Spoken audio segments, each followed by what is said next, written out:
My legs were paralyzed, devoured by the divine parasite, leaving me with no choice but to steal my sister's boyfriend to survive. Little did I know, he'd bring back 4 demons disguised as robbers, intent on slaughtering my entire family. My hair grew long like snakes, the divine parasite roared from within, consuming the essence of my tormentors to reclaim my legs. In the pouring rain, I threw my head back and laughed. If you raise a parasite, you have to feed it. Anyone will do, even family. Hearing my sister say she was bringing her new boyfriend home, I was so agitated I couldn't sleep for 2 nights. Mother scolded me fiercely, warning me not to steal my sister's boyfriend. Outwardly, I meekly agreed, but inside I was already plotting.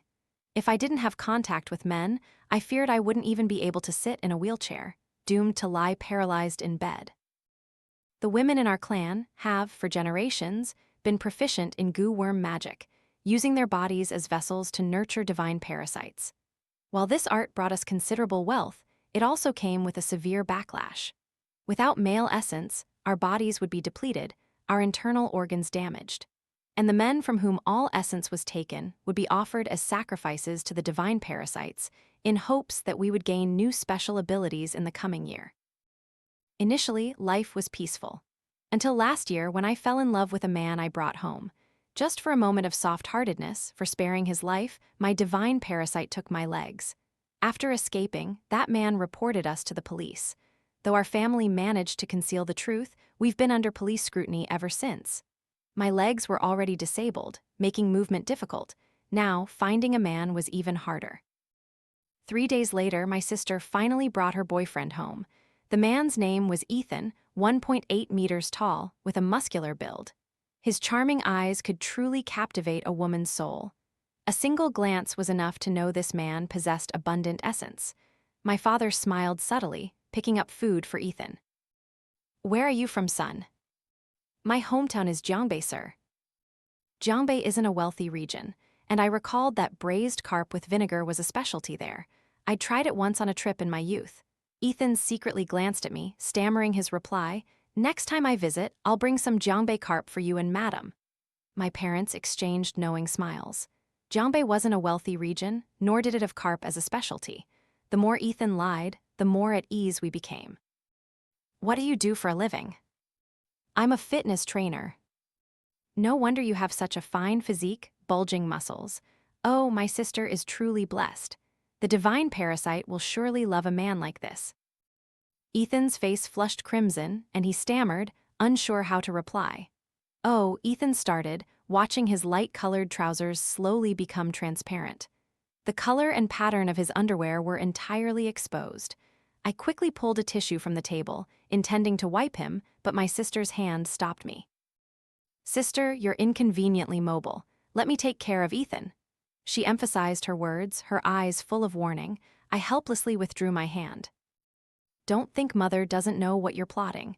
You can't find a man for yourself, so you want to steal your sister's." I pouted resentfully. If my sister hadn't blabbed to my man last year, I wouldn't be in this state. Last year, the man I brought home was 10,000 times better than Ethan. Initially, I wanted to make him my lover, just like father is always by mother's side, so he could be with me forever. But before I could prepare to tell him the truth, my sister sought him out first. The man, completely unprepared mentally, was scared away by my sister's words and vanished. I was forced to urge the divine parasite in my body to drain his essence. Watching him gradually weaken, on the verge of death, I still felt soft-hearted. Oh, if only I had ruthlessly killed him then, I wouldn't have lost my legs. In the middle of the night, I tossed and turned, unable to sleep. As if possessed by a devil, I found myself in Ethan's living room. The door was open, but no one was there. I went to my sister's room, and as I reached the door, I heard laughter and playful sounds from inside. My sister's voice faintly resonated. "If you keep this up, I won't pay for the hired boyfriend." Ethan panted, quickly agreeing, "I don't need a single cent, just you." My sister laughed gleefully. "Oh, it seems my sister also has feelings for you." I then heard Ethan's hoarse voice say to her, "Don't joke, I'm your boyfriend now." "I saw it earlier," my sister retorted. "During dinner, you two kept exchanging flirtatious glances. Do you like my sister too?" Ethan didn't answer. A few minutes later, the sounds abruptly ceased. Ethan sighed, his voice satisfied and lazy as it echoed again.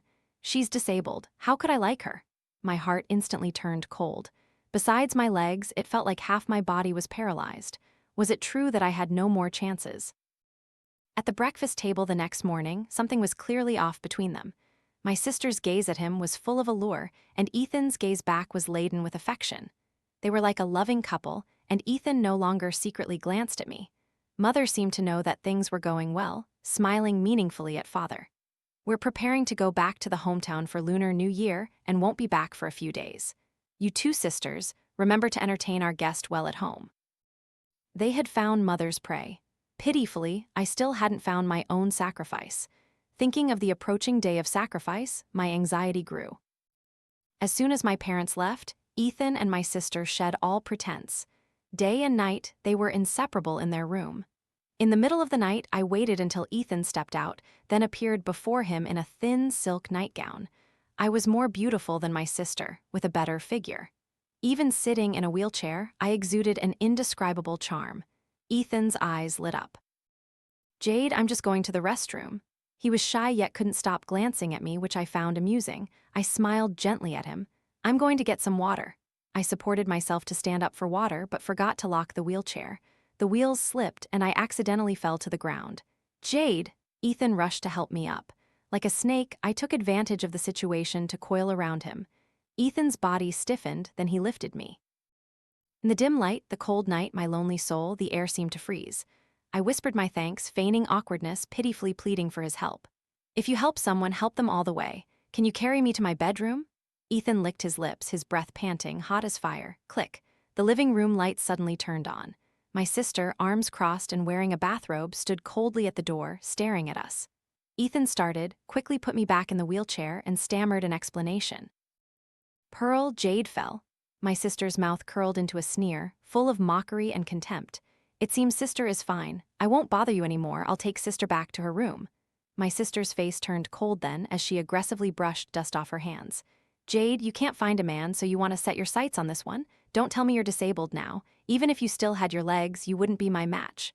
I smoothed my hair, raising an eyebrow at her. "There's still time. Let's wait and see." That night, my sister for the first time got angry with Ethan. She feared this man would be stolen by me, feared she wouldn't absorb enough essence, and would end up disabled like me.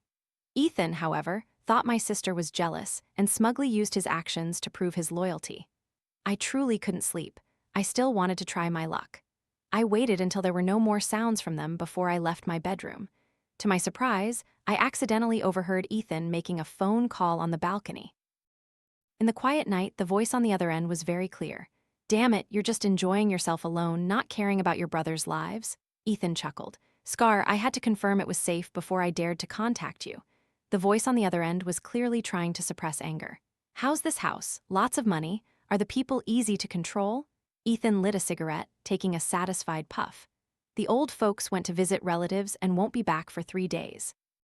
There are 2 naive sisters in the house, only knowing how to compete for affection, very easy to control. Money, the important thing is there a lot of money, enough for us to make a clean getaway?" The voice on the other end grew urgent. "When can I come?" His words made my heart pound wildly, and my body in the wheelchair trembled uncontrollably. Fantastic. One more man, and I wouldn't have to compete with my sister anymore. The next day, Ethan personally went to the kitchen to cook for us. He even continuously invited my sister and me to drink at the table. Thinking of the new man about to arrive, I was too happy to control myself. After a few more drinks, I drowsily fell asleep. When I next woke up, I was slapped hard across the face. My hands were tied, and my sister was tightly bound next to me, crying terribly. The scene before me made me even more frightened. Besides Ethan, there weren't just 1, but 3 more men in the house. The leading man had bulging muscles, fierce eyes, and a long scar on his face, from his forehead to the corner of his mouth across his eye. He must be the Scar Ethan mentioned on the phone. Beside him were 2 more men, 1 tall and 1 short, 1 fat and 1 thin, 1 bald, and 1 with a crew cut. Where am I? I gradually sobered up, looking at Ethan, who had just slapped me. "What are you pretending for? This is a robbery. What's your bank card PIN?" Ethan kicked me, shaking the card in his hand. It was my bank card. It was then that I noticed the house was in ruins. Gold, silver, gems, and cash had all been thoroughly collected by them and placed on the table. They must have just finished interrogating my sister. Now it was my turn. Scar played with a half-meter-long knife in his hand, threatening fiercely. "You'd better confess honestly. We have no shortage of lives on our hands. We don't mind killing a few more to pave our way." I suddenly remembered the news report I'd seen a few days ago. After torturing a poor couple for 3 days and 3 nights, they had killed them and dumped their bodies, and the culprits hadn't been caught yet. Could it be them? If they disappeared, the police would never suspect us. Thinking of this, my whole body trembled, partly from extreme fear, yet also from excitement. "The pin is 123,456. Just don't kill me, you can have anything you want." The other side seemed surprised by my cooperation. They looked at each other. The fat man next to him licked his lips and finally spoke. "Boss, the ransom money is settled. Now it's these 2 girls' turn. My brothers and I haven't had fun in a long time." Scar also swallowed, his greedy eyes scanning me and my sister. I was incredibly impatient. Scar looked strong. I couldn't let my sister enjoy such a good thing all by herself. I rolled on the ground, trying to stop them, but Ethan immediately squeezed my face tightly. "Now you want to act out deep sisterly affection? You've been seducing me for more than just a day or two. Today, I'll let you taste my asterisk flavor." It was like a drought meeting rain. After a year, essence once again flooded my body. I gradually realized that my legs seemed to be regaining feeling. The divine parasite in my body had begun to awaken. The next time I saw my sister, it was the following day. Seeing her appearance, I was startled. Not only did she have cigarette burn marks on her face, but there were also rope marks on her neck. Their attacks often came with violence. After all, she was my biological sister. I couldn't help but feel a pang of sorrow. "Was it Scar who did it, or Biggie, you unreasonable person? Just kill her already." After saying that, she glared at me. I knew she had been jealous of me since childhood, hating that the divine parasite in her body wasn't as strong as mine, but I didn't expect her to be so stupidly indiscriminate. If that beautiful face was ruined, how could she find a man later? I was clearly trying to do what was best for her. She truly was an ungrateful dog. My sister finished cooking and I carried it out. At the dining table, the 4 beasts laughed heartily, boasting of their exploits. They spoke of killing that couple, how the husband, fearing for his wife, didn't dare make a sound even at the moment of death. Scar laughed loudly. They thought being obedient would spare them. How foolish! Slim licked his lips as if reminiscing. At that time, we bet whether the baby in her womb was a boy or a girl. I won. You guys still haven't given me the money. After dinner, the 4 beasts became aggressive again. This time, Scar finally extended his dark hand towards me. My sister, however, did not try to stop him at all. I quickly understood why. Scar, though muscular, was strong on the outside but weak on the inside. I had clearly eaten food with a drug in it, yet my body showed no reaction. Seeing my look of contempt, Scar's meager self-respect vanished in an instant. He had wanted to see me break down, hear my shrieks and pleas for mercy, but I was almost completely unresponsive. This infuriated him to the extreme. "Damn it, you dare show me that damn face?" But I wasn't the weak sister of yesterday. My limbs weren't bound, and I was already getting bored with this hunting game.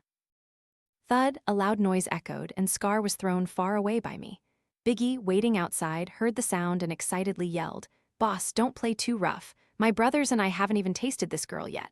Scar scrambled up from the ground, looking at me with eyes full of humiliation, disbelief, and anger. "I'll play her to death, I'll show her." He didn't hesitate at all, clenching his fists, taking a stance, then letting out a loud yell and charging at me. But I easily squeezed his neck with one hand. Crack, crack, the dry sound of bones breaking echoed, but my hand was like an iron clamp, locking his throat. Don't ask." He was utterly terrified, struggling to utter a few words. I sneered. "When you killed people, the victims must have begged you like that, right? But don't worry, I'm different from inhumane beasts like you. I'll give you a more comfortable death." When I regained consciousness, the divine parasite had absorbed all of Scar's essence. In his empty eyes, only the despair of death remained. I wiped the blood from the corner of my mouth, happily discovering that the sensation in my legs had returned. The knocking on the door became fierce again. Biggie anxiously yelled from outside, "Boss, it's my turn, right?" I burst out laughing wildly. "It'll be your turn soon." I trembled as I stood up, preparing to open the door, but my legs felt wobbly and I fell to the ground. It seemed my legs hadn't been used for a long time and the muscles had atrophied. but I was sure that if I absorbed just one more person's essence, my body could fully recover. After resting for a while, I supported myself to open the door. "Beauty, you kept me waiting too long." Biggie showed no pity for Beauty. Like a fat pig, he fell on me, mumbling, "Boss, you go outside. Let me teach this girl a lesson." Scar lay on the ground beside the bed, as if exhausted, completely unresponsive. "Boss, you go, it's my turn." Biggie glanced impatiently, but the person on the ground still didn't react. I wrapped my arms around his neck, smiling radiantly and seductively. "Your Scar? He's been gone for a long time." Biggie finally realized something was wrong, suddenly struggling free from my embrace and rushing to Scar's side. Scar's strong 200 body now looked like it had been drained of blood, a dried corpse, his face and body both turned black. "Boss!" Biggie's piteous wailing echoed throughout the villa. Annoyed by his pig-like squealing, I suddenly flung my hair out. My long black hair, like seaweed, grew profusely, immediately covering Biggie's head, sealing his eyes, ears, nose, and mouth. He struggled continuously, tearing down curtains and table lamps, creating chaotic sounds. The divine parasite in my body began to stir again, ready to savor its delicious meal. Seeing the scene before him, Slim froze for a moment, then suddenly raised his knife and slashed towards me. I rolled to dodge under the bed, easily evading him. But over a meter of my hair was cut off, which pained me immensely. The long hair that had been wrapped around Biggie, after being severed, immediately turned into a plume of green smoke and vanished completely. "Brother 2, come out quickly. This woman has a problem," Slim anxiously shouted outside. His reply was Ethan's heavy breathing. "What's the hurry? Don't affect my performance," Biggie screamed in terror. "It's Boss. Boss has been killed by her." The creaking bed sound abruptly stopped, followed by a groan. My sister grabbed Ethan by the collar, dragging the unconscious man out like a dead dog and throwing him to the ground. "Jade, you've sacrificed Scar already?" I smiled coldly. "What's wrong? Didn't you say whoever is capable gets to enjoy it?" Although the essence I absorbed wasn't much, the divine parasite in my body had awakened quickly. Its abilities were indeed stronger than hers. It was now strong enough to confront her directly. My sister's face darkened. "But this is the man I found. At most, we'll split him with you." I burst out laughing. "All 4 of them, I want them all." "Sister, don't be too greedy. If you hadn't deliberately blabbed to my man last year, would I be in this state?" I curled my lips in amusement, looking at her. At first, I found it strange. Why didn't you sacrifice Ethan? Moreover, you love Beauty so much, why would you let Scar hurt your face? Now I understand. You've absorbed so much essence, yet your divine parasite still hasn't awakened. Your power isn't enough. Pearl, you truly are useless." "Jade," my sister was finally provoked to anger. She lifted the long sofa by the door and threw it towards me. My hair automatically floated up, suddenly growing long like weeds. In a blink, my hair had transformed into a giant hand, blocking the incoming sofa, then casually wrapping around my sister's body. She was like a human-shaped glutinous rice cake, rolling on the ground, unable to move, continuously cursing. Before I could breathe a sigh of relief, I saw Biggie and Slim take the opportunity to smash the window and were about to flee. "Idiots!" I lightly tossed my hair, and 2 strands of black hair flew out, easily dodging Slim's swinging knife and binding the 2 men tightly. I licked my lips, my hair suddenly shortening, pulling Biggie, like a dark brown cicada, closer. "I told you it would be your turn soon. What's the hurry?" Facing his terrified eyes, the divine parasite in my body began to stir again. Sweet-smelling blood spread in my oral cavity. Biggie also became a dried fish. When I woke up again, I felt refreshed both physically and mentally, my legs reborn. But before I could enjoy it, I heard my sister scream. "He's gone! Ethan's gone!" I narrowed my eyes. Sure enough, Ethan had disappeared from the door. It must have been because the divine parasite in my sister's body hadn't awakened. The force to knock Ethan out wasn't strong enough, causing him to wake up first. I cursed inwardly, quickly giving chase. The strong smell of gasoline calmed me down. I had almost forgotten that these people were not just sacrifices, but also demons who killed and burned bodies without batting an eye. Ethan fearfully held a lighter, his hand trembling nonstop. "Monster, if you dare to move, I'll burn you to death." "All right." I raised my hands, smiling in surrender. After all, I had already sacrificed 2 people and my legs had recovered. The divine parasite feared fire. Protecting my own life was now paramount. "Be careful, this is gasoline. If you're not careful, it'll explode. Then none of us will escape." Seeing that I didn't dare to move, Ethan immediately went to untie Slim. The moment the hair was cut by the knife, it again vanished into a plume of green smoke. Ethan urged, "Fourth brother, go get the stuff. We'll burn them to death and then run." Slim trembled as he stood up, looking at the bodies of Scar and Biggie with a reluctant expression, but he still nodded firmly. He took the opportunity to slip out of the bedroom, rummaging through belongings in the living room. Ethan stared at me intently, his hand tightly clutching the lighter. "Don't even think about playing any tricks, or I'll send you on your way right now." I winked at him, shrugging indifferently. "What if the one playing tricks isn't me?" "What do you mean?" "I mean, you're only looking at me. Aren't you afraid of forgetting something, like your girlfriend?" Ethan looked down at the floor, but there was no one there. Just a moment ago, I had discovered that the divine parasite in my sister's body had awakened, so I untied her with my hair. Freed from bondage, her body quickly turned into a stream of water flowing out the door, then reformed into her shape, appearing behind Ethan. Such a wonderful man, only used a few times. It would be a pity to kill him. Her fingernails grew 3 inches long, like sharp knives held against his neck. She greedily licked her lips. "How can you when?" Cold sweat poured from his forehead. In Ethan's eyes, there was only horror. In just a moment, Ethan's flesh and blood were drained, leaving an empty shell. "Brother 2, I'm done packing up. Let's go," Slim yelled from the living room. He had no choice but to put the bag on his back, taking a few steps closer. Thud! Ethan's body fell to the ground. Slim's hair stood on end. He quickly reacted and ran out, but at the same time, I had blocked the door. Slim stopped abruptly. My sister also caught up from behind. "Since he's going to die anyway, let me eat him. Can I give him a quick death?" My sister's fingernails grew 7 inches long. The specks of blood on them were both bizarre and enchanting. I also smiled, tossing my hair. "Don't believe her. She likes to torture her sacrifices the most. It's better if I eat him." Both my sister and I were stunned. "Die?" As soon as Slim finished speaking, the lighter was lit and thrown towards me. Boom, the gasoline on me and in the surrounding air quickly caught fire. A fireball engulfed me. "Ah!" I screamed in terror, but then realized I wasn't burned at all. A water snake coiled down from my body, wrapping around the roaring flames on the ground. "It's my sister. She actually rushed to save me." I didn't have time to think much. My long hair extended, intending to save her. "Sister, it hurts so much. It hurts so much." My sister struggled, crying pitifully. I didn't dare hesitate, quickly picking her up from the ground. The two of us, like a fireball, rushed out of the house, rolling on the ground. The sky suddenly darkened, and thunder rumbled like thousands of troops and horses galloping. First a drop, then 2 drops, a drizzle fell, quickly forming a curtain of water. The fire on us gradually extinguished. The rainwater, like nectar, washed away the burning pain little by little. My sister and I were saved. It seemed to be a man and a woman. I waved my hand, and the 2 figures disappeared with the clouds. Those unfortunate young couple must have been reincarnated. 3 kilometers away, my parents were driving home. Father looked at Mother and spoke cautiously. "Wife, we still haven't found a suitable man for Jade. I'm worried the divine parasite in her body will get angry." Mother also frowned. "That girl is too soft-hearted. If it's not someone who deserves to die, she simply won't be able to do it.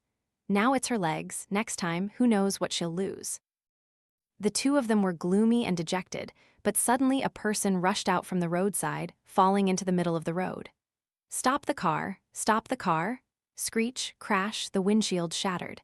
"If you don't want to die, be obedient. I'm a desperate man. Not only do I kill people, but I even dare to kill monsters." "Really, really?" My mother's eyes lit up, so agitated she almost cried. My father excitedly raised his hands in surrender. "Don't harm us. You can do whatever you want." To search 1,000 times in the crowd, and then suddenly encounter it without any effort. Don't even think about escaping. Don't even think about secretly reporting to the police. Drive for me, drive to your house. Pearl's side story, **. Since childhood, I've been jealous of my older sister. She's more beautiful than me, and the divine parasite in her body is stronger. Most importantly, she loves to pretend she's righteous. Clearly, we're both trampling on other people's lives to survive, but she always has to choose men who are heinous criminals as sacrifices. It's detestable, as if she's more noble than me. I wished she'd just leave this house. But that year, she fell for the man she brought home, after learning that the killer was actually avenging his girlfriend. My sister said she wanted to follow that man, wanted him to be her lover. How ridiculous. Not to mention the fact that he was still longing for his ex-lover. If that man knew my sister was a monster, would he really be willing? I told him the truth, and sure enough, the man was frightened and fled. Humph, look at that. And yet she dared to compare him to Dad. It's just that I didn't expect my sister to spare his life. And because of that, her divine parasite took her legs. Good. That way, my sister won't be able to leave home anymore and can stay by my side forever.